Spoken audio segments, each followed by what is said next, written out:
Thanks so much for having me here today, and I'm really excited to share my journey. In case of dyslexia, it's not something which is just impacting the kids; it actually impacts the entire family.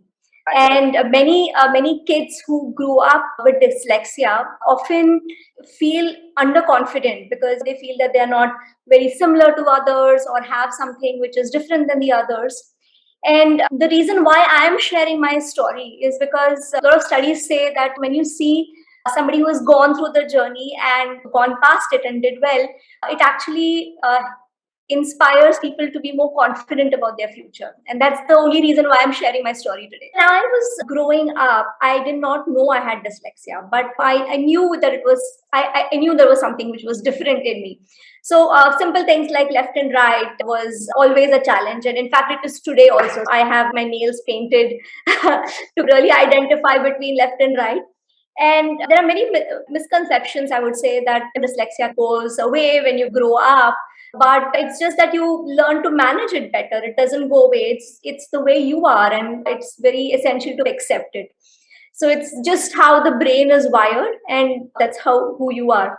So when I was growing up, I had similar challenges, right? So not knowing left and right, and that stemmed into many things, right? Like for example, I struggled even in the march past, left, right. Right. Never could get it right, and I was like, okay, no, you do something else. B and D's were always a problem, and it is still a problem. And when I was a kid, I used to kind of again draw a ball for my B's and D's to remember where the circle of the P and the D went. It was more in the small letters, not so much in the capital letters. Exactly. Because the capital letters like look different, but the small letters. And reading out loud was again a challenge. So when I was growing up, I mean, in school, like you have your textbook, and then you have all the kids sitting, and then you have the first child goes, and then it is your turn, and then the next child goes, and then they stop in between and say, okay, you're next. Right. It was a nightmare for me.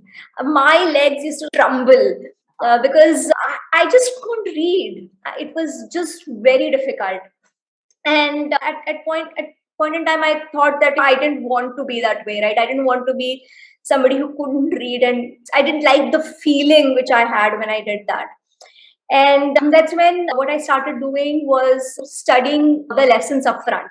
So actually, my mom was my reader.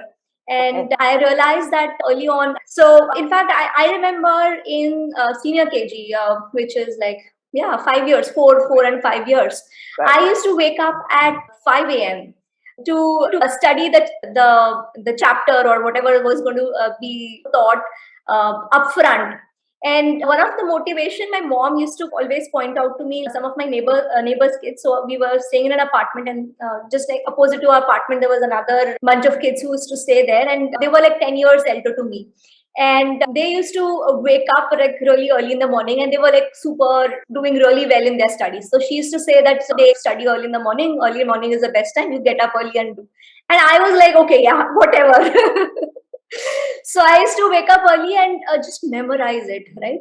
So like small that time the chapters were like really small. The first standard it's like 4 5 lines, but then it took me a lot of time to say it again, say it again, say it again, and I could memorize it.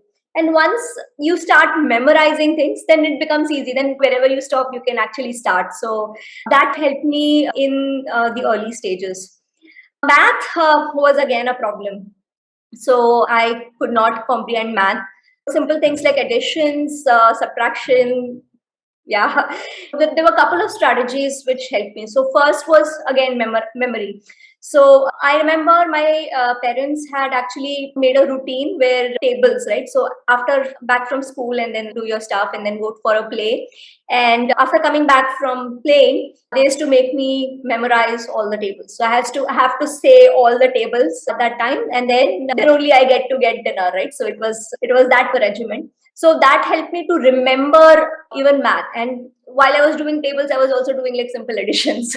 So it was just simple memory. I found out that I was good at memorizing things. So that helped me up. But that memory does not work all the time, right? So after a point in time where it gets a little more complex, So that simple memory, like just that does not work, and that's where somewhere my art helped. So actually, I was very intrigued by colors, right? And right from the beginning, right? So because of the left and right, I used to paint my nails and in like colors. In school, it was not allowed to actually have nail paint, but I used to paint my nail and then just hide it and show your nails because I just Right. hide my thumb.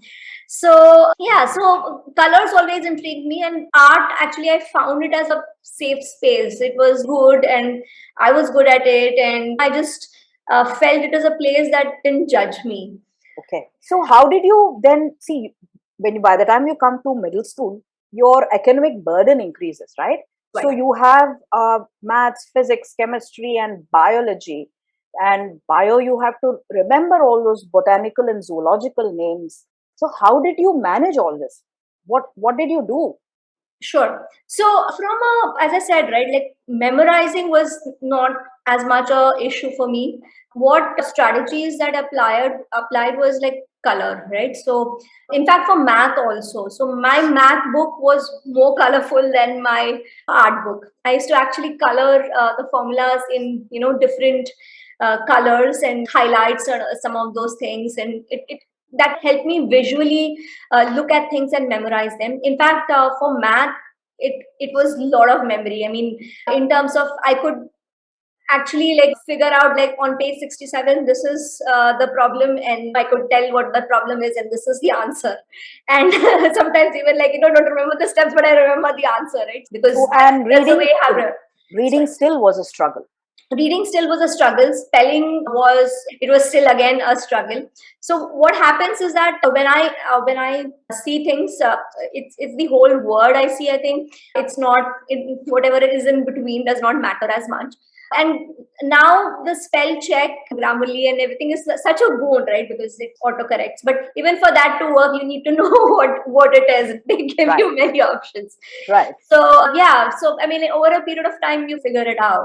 So Okay. when I was growing up, it was a challenge. Spellings were a challenge. Reading still was a challenge.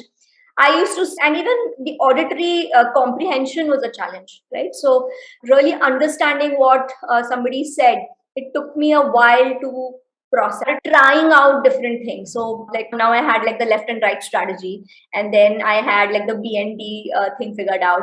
I had my math figured out with all the formulas with the colors.